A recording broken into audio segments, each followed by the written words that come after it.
Durante décadas de publicações, a DC Comics lançou histórias que praticamente mudaram a história dos quadrinhos. A questão é que mesmo com todas as obras de sucesso e as parcerias com os melhores escritores e artistas do ramo, nem sempre o resultado final consegue agradar ao público e ser aclamado pelos fãs. É comum que a pressão para produzir novos quadrinhos seja grande, afinal existem várias outras editoras no mercado. Isso por si só pode resultar em ideias mal elaboradas e decisões precipitadas. E é a partir daí que surgem HQs que o público tenta esquecer, ou por elas serem simplesmente muito ruins, ou por toda a polêmica envolvida. Hoje eu te conto as 10 piores ideias que a DC já teve. Aqui é a Amanda Constantini e você está na Fatos Nerd. Número 1, Superman no fim do mundo. O selo Elseworlds tem algumas publicações que os fãs guardam com muito carinho no coração, mas tem outras que eu vou te falar, viu? A gente faz de conta que nem existe. Uma delas é uma história de 1995, do Homem de Aço, Superman no fim do mundo. Sério, dá uma olhada na imagem que tá aparecendo aí na tela, tá vendo? Pois é, essa é uma história tipo velho Logan com o Superman, só que não deu muito certo não. Tudo se passa em um futuro distante, com uma atmosfera pós-apocalíptica, quando as pessoas quase não se lembram mais dos heróis do planeta. E no caso do Superman, a falta de luz solar apropriada fez com que ele ficasse mais fraco, diferente dos dias de glória. O início mostra o Homem de Aço vivendo em uma cidade flutuante que o ajuda a recuperar suas forças pelo contato dos raios de sol. Depois de descer à Terra para resolver alguns problemas, ele descobre que os restos mortais do Batman foram levados das ruínas de Gotham City. Assim que decide investigar, o Superman embarca em uma jornada maluca com homens morcego mutantes, homens leão, ciborgues, soldados nazistas, mutantes e, pra fechar com chave de ouro, 2 clones do Hitler. Se a gente parar pra pensar, a ideia não é tão ruim, mas a execução da história deixou os fãs com um gosto amargo na boca. Por exemplo, por mais que o Superman seja forte e consiga voar, quase todo o trabalho dele é feito com armas, incluindo aquela gigante que você viu agorinha. É um Superman sem esperanças que fez os leitores se perguntarem por que outro personagem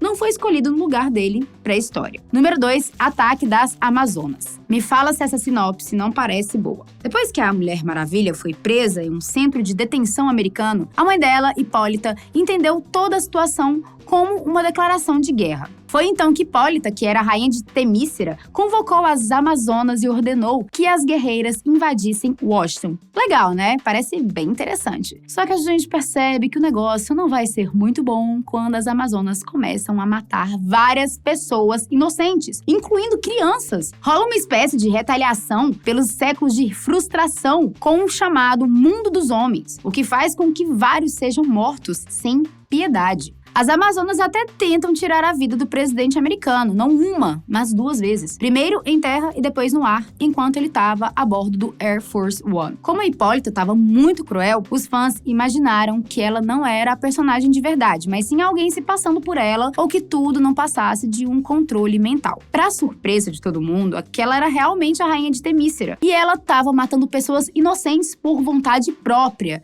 E sabe o pior? A Mulher Maravilha praticamente não aparece na história. Ao final, foi praticamente unânime a opinião de que o ataque das Amazonas foi um evento desnecessário. Número 3, All-Star Batman and Robin. Se você me pedir para pegar uma HQ que prova que nem todo artista consagrado sempre acerta a mão, All-Star Batman and Robin é um ótimo exemplo. Escrita por Frank Miller e desenhada por Jim Lee, essa história foi muito esperada pelos fãs, mas acabou sendo um balde de água fria por mostrar um Batman extremamente bruto e sádico. A gente percebe isso logo de cara quando ele praticamente sequestra o Dick Grayson para obrigá-lo a se tornar o Robin. O Batman deixa o menino da Batcaverna e ainda diz que se ele sentir fome, era pra comer ratos. Pra piorar, o restante da Liga da Justiça também tá praticamente de ponta cabeça. O Superman é um idiota, a Mulher Maravilha é uma intolerante e o Canário Negro é completamente sanguinária. Em determinado momento, o Canário e o Batman têm relações sexuais próximos de uma gangue de motoqueiros que tinha acabado de ser morta e estava pegando fogo. E além das polêmicas, a série sofreu tantos atrasos no lançamento das edições que simplesmente entrou em um hiato e até hoje não foi concluída. Número 4, Liga da Justiça da América Super Gênese. Se você achou esses 3 primeiros itens aleatórios, então se liga no nível de supergênese. Uma tempestade cósmica passa pela Terra e deixa uma espécie de praga que mata praticamente toda a população masculina, restando apenas o Superman e o Lex Luthor. O Superman por causa do DNA kryptoniano e o Luthor porque ele se protegeu da radiação em uma armadura. A ilha de Themyscira é escolhida como a nova capital do mundo e o berço para a próxima geração de homens. A questão é que Superman meio que se torna o responsável oficial para a geração de novas crianças. E através do DNA dele, vários meninos nascem com poderes. Algum tempo depois, o Superman decide se exilar por achar que pode ser portador da praga. E 15 anos depois, o Luthor manipula os meninos de Themyscira para lutarem contra as Amazonas. O plano do vilão era acabar com as guerreiras para depois acabar com as crianças kryptonianas e deixar apenas seus filhos. Foi um verdadeiro caso de família que eu aposto que até hoje a DC faz de conta que nunca aconteceu. Número 5, Liga da Justiça da América, Desígnios Divinos. Mais uma história com uma premissa interessante e uma execução que deixa a desejar. Em Desígnios Divinos, os heróis perdem seus poderes depois de um evento chamado Luz Negra. Até aí, tudo bem. Então, eles embarcam em jornadas de autodescobrimento. O problema é que acabam se transformando em personagens irracionais. O Superman e o Flash de Wally West e o Lanterna Verde do Kyle Rayner são praticamente assombrados pela falta de poderes, enquanto os vilões que usam tecnologia fazem a festa. Em determinado momento, o Clark se perde no alcoolismo e passa a odiar a si mesmo, o que acaba levando ao fim o relacionamento dele com a Lois. Quase um ano depois, a Supergirl, o Aquaman, o Caçador de Marte e o Flash decidem que querem continuar sendo heróis, mesmo sem poderes. Eles começaram a treinar com Batman, mudaram seus codinomes e criaram o grupo Fênix. Enquanto isso, a antiga Mulher Maravilha começa a acreditar que tudo não passava de um teste de Deus e que logo os poderes de todos os heróis voltariam. Em resumo, é uma história confusa que faz a galera questionar se o escritor Doug Monk realmente conhecia os personagens da DC. Número 6, O Cavaleiro das Trevas 2. Quando foi anunciado que o Frank Miller voltaria para fazer uma sequência do clássico Batman, o Cavaleiro das Trevas, o público imaginou que ganharia outra obra-prima. Hoje em dia, a primeira parte da história de Miller, de 1986, é considerada uma das HQs mais importantes da história e não só foi usada como referência para o trabalho de outros autores, como já foi adaptada para animação e alguns detalhes aparecem em live action. Então sim, levando em consideração o sucesso da primeira parte, a expectativa para o Cavaleiro das Trevas 2 era muito alta. Mas aí a obra foi lançada entre 2001 e 2002 e não chegou nem perto do original. Muito se falou sobre a história incoerente, que só começa mesmo na segunda edição, e também da arte confusa, cheia de anatomias distorcidas e cores que nada combinam com a atmosfera da trama. Ainda assim, mesmo com as críticas, tá aí uma HQ que todo fã de quadrinhos deveria ler. Sem falar que o Frank Miller continuou a história em 2015 com A Raça Superior e ainda lançou em 2019 o 4º capítulo da saga A Criança Dourada. Se você leu esses trabalhos mais recentes, já me conta aí nos comentários se você curtiu ou não. Número 7, Superman Vermelho e Azul. No início dos anos 90, a DC fez sucesso com a história da morte do Superman, e por um tempo os quadrinhos do personagem foram bem de vendas. Mas assim que ele voltou à forma padrão, a popularidade passou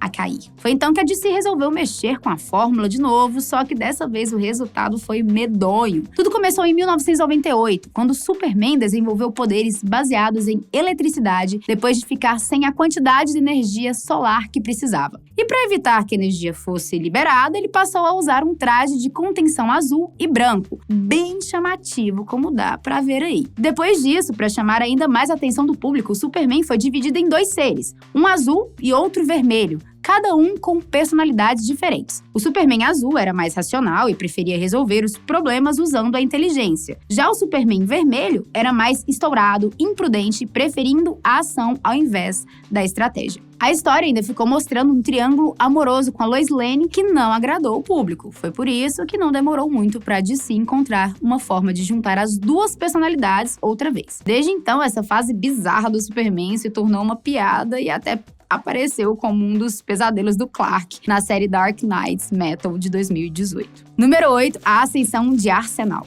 Em outra história da Liga da Justiça, um foco inusitado no personagem Roy Harper, o Arqueiro Vermelho trouxe algumas surpresas interessantes e também uma pitada de polêmica. Depois de perder a filha e o braço direito em clamor por justiça, ele embarca em um caminho de violência com o nome de Arsenal. Sem conseguir trabalhar como herói, ele passa a usar heroína e se transforma em um cara desequilibrado que simplesmente sai agredindo pessoas pela rua. Em um episódio de alucinação, Roy pega um gato e passa a acreditar que o espírito de sua filha estava nele. Olha, não é à toa que foi uma história considerada desnecessária e cheia de imprecisões, com muitos fãs ignorando a existência dela e outros chamando de a pior história em quadrinho de todos os tempos. Mas e aí, você já leu essa HQ? Número 9, Crise de Identidade. Se é polêmica que você quer, então a minissérie Crise de Identidade vai fazer você pensar, não é possível que aprovaram essa história. Tudo começa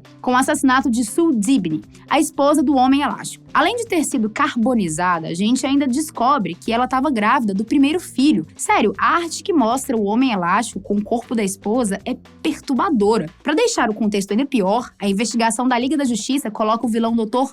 Luz como um dos primeiros suspeitos. E o porquê disso? Acontece que anos antes, alguns membros da Liga descobriram que o vilão estuprou a Sue. Na ocasião, ele foi capturado por alguns heróis que decidiram apagar suas memórias com os poderes da Zatanna. O Batman até estava presente no momento e foi contra o plano, mas olha só, os outros heróis também apagaram as memórias dele. Já o restante da minissérie é marcado por uma série de acontecimentos chocantes, desde o assassinato do pai do Tim Drake, o terceiro Robin, até a tentativa de assassinato da esposa do Electro, Jen Lorre, que é encontrada enforcada e quase sem vida. A história foi considerada extrema demais para uma HQ da Liga da Justiça, e o final conseguiu ser ainda mais polêmico ao mostrar que quem matou Sue Dibny foi a esposa do Electro. Tudo aconteceu quando Jen decidiu atacar Sue para chamar a atenção do herói, mas o plano terminou em morte. Inclusive, o enforcamento de Jen foi uma grande simulação para que ninguém desconfiasse do envolvimento dela.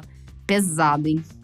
Número 10, Batman Odisseia. Lá em 2010, o lendário Neil Adams recebeu carta branca da DC para contar qualquer história que quisesse do Batman. Por ser um dos nomes mais importantes dos quadrinhos, todo mundo pensou que ele lançaria uma verdadeira obra-prima. No entanto, o resultado foi uma história considerada confusa e desconexa.